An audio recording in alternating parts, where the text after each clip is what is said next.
Assalamualaikum warahmatullahi wabarakatuh. Kembali lagi di channel YouTube Aizani Daroin. Kali ini saya akan membahas soal pretest PPG untuk guru PGSD 2022. Soal nomor 1. Kemampuan bahasa anak mulai berkembang, pemikiran masih statis, belum dapat berpikir abstrak, dan kemampuan persepsi waktu dan ruang masih terbatas merupakan perkembangan anak pada tahap A. Tahap sensori motorik, B. Tahap praoperasional, C. Tahap operasional konkret, dan D. Tahap operasional konkret. Jadi jawabannya adalah B. Tahap praoperasional. Anak belum dapat berpikir abstrak. Sedangkan tahap operasional konkret adalah anak sudah mulai bisa menggunakan pemikiran secara logis. Soal nomor 2. Seorang anak dengan kemampuan menggunakan kata secara efektif, baik lisan, pendongeng, orator, penerjemah, dan sebagainya, maupun tertulis atau tulisan, sastrawan, penulis, skenario drama atau film, fonologi atau bunyi bahasa, semantik atau makna bahasa, dimensi pragmatik atau penggunaan praktis bahasa. Menurut Howard Gardner, anak tersebut mempunyai kecerdasan A. Kecerdasan bahasa atau linguistik, B. Kecerdasan logika matematika, logic mathematical, C. Kecerdasan ruang, D. Kecerdasan gerak tubuh. Jadi jawabannya adalah A. Kecerdasan bahasa atau linguistik. Karena kecerdasan bahasa itu anak lebih menggunakan kata baik lisan maupun tulisan. Soal nomor 3. Untuk mengetahui kemampuan awal peserta didik, seorang pendidik dapat melakukan A. Pengayaan materi pelajaran, B. Refleksi, C. Latar belakang peserta didik, D. Tes awal. Jadi jawabannya adalah D. Tes awal atau pretest. Kita harus memberikan tes awal dulu kepada peserta didik agar kita mengetahui kemampuan peserta didik. Kita uji coba dahulu. Soal nomor 4. Dalam mengidentifikasi kasus kesulitan belajar dapat dilakukan dengan metode criterion referenced yang bukan merupakan tahap. Metode criterion referenced adalah A. Menetapkan angka nilai kualitatif minimal yang dapat diterima, misalkan 5,0 atau 6,0. B. Membandingkan prestasi dari setiap siswa dengan angka nilai batas lulus tersebut. Secara teoritis, mereka yang angka nilai prestasinya berada di bawah lulus sudah dapat diduga sebagai siswa yang mengalami kesulitan belajar. C. Menganalisis kemampuan peserta didik. Dan D. Menghimpun siswa yang diduga mengalami kesulitan belajar serta mencari siswa yang mengalami gejala terparah yang nilainya jauh di bawah siswa penderita kesulitan belajar lainnya. Jadi jawabannya adalah C. Harus menganalisis kemampuan peserta didik. Ini bukan merupakan tahap metode criterion referenced. Soal nomor 5. Dalam kompetensi pedagogik, guru menguasai teori belajar dan prinsip-prinsip pembelajaran yang mendidik. Dalam prinsip pembelajaran yang mendidik, guru harus A. Melaksanakan proses pembelajaran sesuai jadwal, B. Menerapkan berbagai pendekatan, strategi, metode, dan teknik pembelajaran yang mendidik secara kreatif dalam mata pelajaran yang diampu, C. Menggunakan strategi pembelajaran, D. Hanya menggunakan teknik pembelajaran. Jadi jawabannya adalah B. Menerapkan berbagai pendekatan, strategi, metode, dan teknik pembelajaran yang mendidik secara kreatif dalam mata pelajaran jampu. Ini adalah prinsip pembelajaran.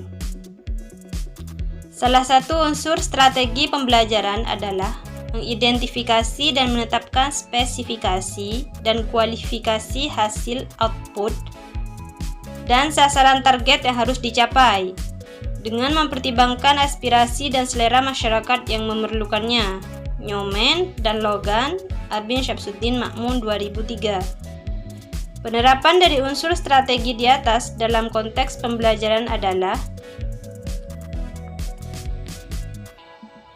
menetapkan spesifikasi dan kualifikasi tujuan pembelajaran, yakni perubahan profil perilaku dan pribadi peserta didik. B. Mempertimbangkan dan memilih sistem pendekatan pembelajaran yang dipandang paling efektif.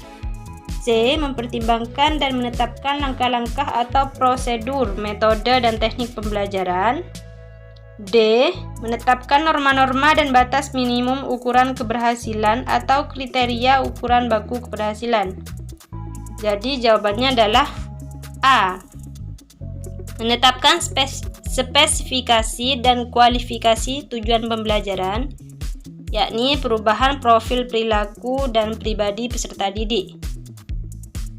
Nomor 7, yang ditekankan di dalam strategi pembelajaran interaktif adalah A. Membangun inisiatif individu, kemandirian, dan peningkatan diri. B. Diskusi dan sharing di antara peserta didik. C. Pembelajaran didominasi arahan dari guru. D. Proses penyampaian materi secara verbal. Jadi jawabannya adalah B. Diskusi dan sharing di antara peserta didik, karena ini adalah strategi pembelajaran interaktif atau interaksi antara guru dan siswa. Soal nomor 8. Pada kurikulum 2013, penyusunan kurikulum dimulai dengan menetapkan SKL berdasarkan kesiapan siswa, tujuan pendidikan nasional dan kebutuhan. Setelah kompetensi ditetapkan, kemudian ditentukan kurikulumnya yang terdiri dari kerangka dasar kurikulum dan struktur kurikulum. Ada beberapa faktor yang harus dikembangkan antara lain A. Tantangan internal dan eksternal. B. Responsibility. C. Reinforced. D. Unreset. Jadi jawabannya adalah A. Tantangan internal dan eksternal. Soal nomor 9. Kurikulum 2013. Proses pembelajaran menggunakan pendekatan saintifik. Artinya yaitu A. Kurikulum harus mengandung hal-hal baru sehingga dapat membantu siswa untuk dapat mengembangkan setiap potensi yang dimilikinya. B. Menyeleksi nilai dan budaya yang perlu dipertahankan dan mana harus dimiliki oleh siswa. C.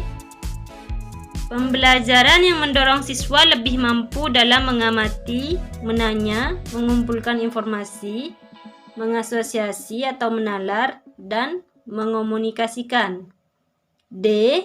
Mengembangkan kompetensi dasar berdasar pada prinsip akumulatif, saling memperkuat reinforced, dan memperkaya enriched antar mata pelajaran. Jadi jawabannya adalah C. Pembelajaran yang mendorong siswa lebih mampu dalam mengamati, menanya, mengumpulkan informasi, mengasosiasi atau menalar, dan mengomunikasikan. Ini adalah proses pembelajaran menggunakan pendekatan saintifik. Soal nomor 10. Pengembangan kurikulum pemangku kepentingan dilakukan dengan melibatkan pemangku stakeholders untuk menjamin relevansi pendidikan dengan kebutuhan kehidupan, termasuk di dalamnya kehidupan masyarakat, dunia usaha atau industri, dan dunia kerja. Pernyataan tersebut di atas sesuai dengan prinsip pengembangan kurikulum. A. Tanggap terhadap perkembangan ilmu pengetahuan, teknologi, dan seni. B. Relevan dengan kebutuhan kehidupan. C. Menyeluruh dan berkesinambungan. D. Beragam dan terpadu. Jadi jawabannya adalah C. Menyeluruh dan berkesinambungan.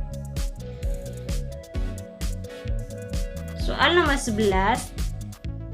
Kurikulum dikembangkan berdasarkan prinsip bahwa peserta didik memiliki posisi sentral untuk mengembangkan kompetensinya agar menjadi manusia yang beriman dan bertakwa kepada Tuhan Yang Maha Esa, berakhlak mulia, sehat, berilmu, cakap, kreatif, mandiri, dan menjadi warga negara yang demokratis serta bertanggung jawab.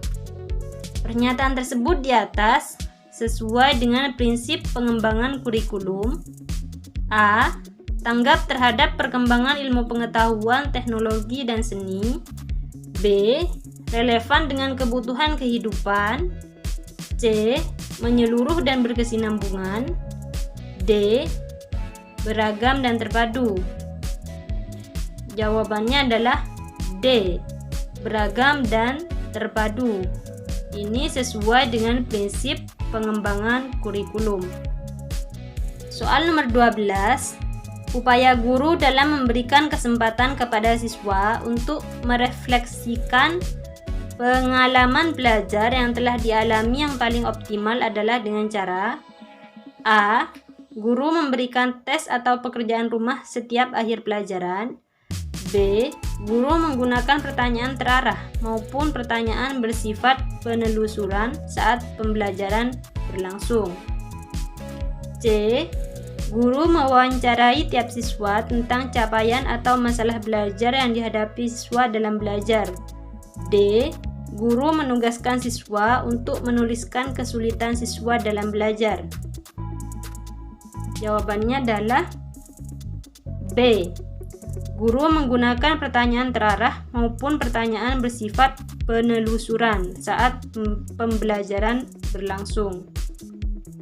Ini adalah upaya guru dalam memberikan kesempatan kepada siswa. Soal nomor 13. Upaya merancang pengayaan bagi peserta didik yang mencapai ketuntasan belajar optimal tampak dalam kegiatan guru sebagai berikut. A. Memberikan tambahan materi berupa sumber ajar dari pengarang yang berbeda. B. Memberikan tes tambahan dengan tingkat kesukaran yang lebih tinggi. C. Memberikan tambahan sumber tambahan yang lebih mendalam dan tingkat variasi yang tinggi. Berikut instrumen tesnya yang sesuai. D. Memberikan tambahan materi berupa sumber ajar dari penerbit yang berbeda. Jadi jawabannya adalah C. Memberikan tambahan sumber bahan tambahan yang lebih mendalam dan tingkat variasi yang tinggi. Berikut instrumen tesnya yang sesuai. Ini adalah upaya merancang pengayaan bagi peserta didik yang mencapai ketuntasan belajar optimal. Soal nomor 14. Yang dimaksud dengan penilaian adalah A. Pengumpulan dan pengolahan informasi untuk mengukur pencapaian hasil belajar peserta didik. B. Proses yang dilakukan untuk mengambil keputusan berdasarkan evaluasi. C. Membandingkan hasil pengamatan dengan suatu kriteria. D. Proses interaksi antara peserta didik dan pendidik. Jadi jawabannya adalah A.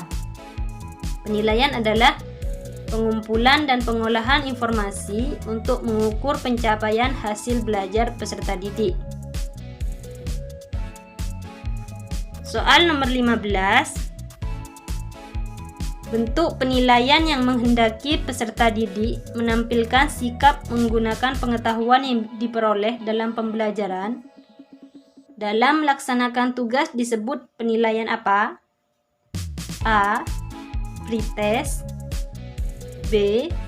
Post-test, C. Authentic, dan D. Non-authentic. Jadi jawabannya adalah C.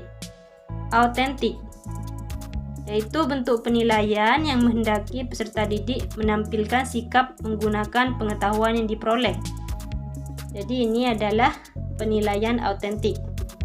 Semoga bermanfaat. Terima kasih sudah menonton. Jangan lupa klik tombol like dan subscribe ya. Assalamualaikum warahmatullahi wabarakatuh.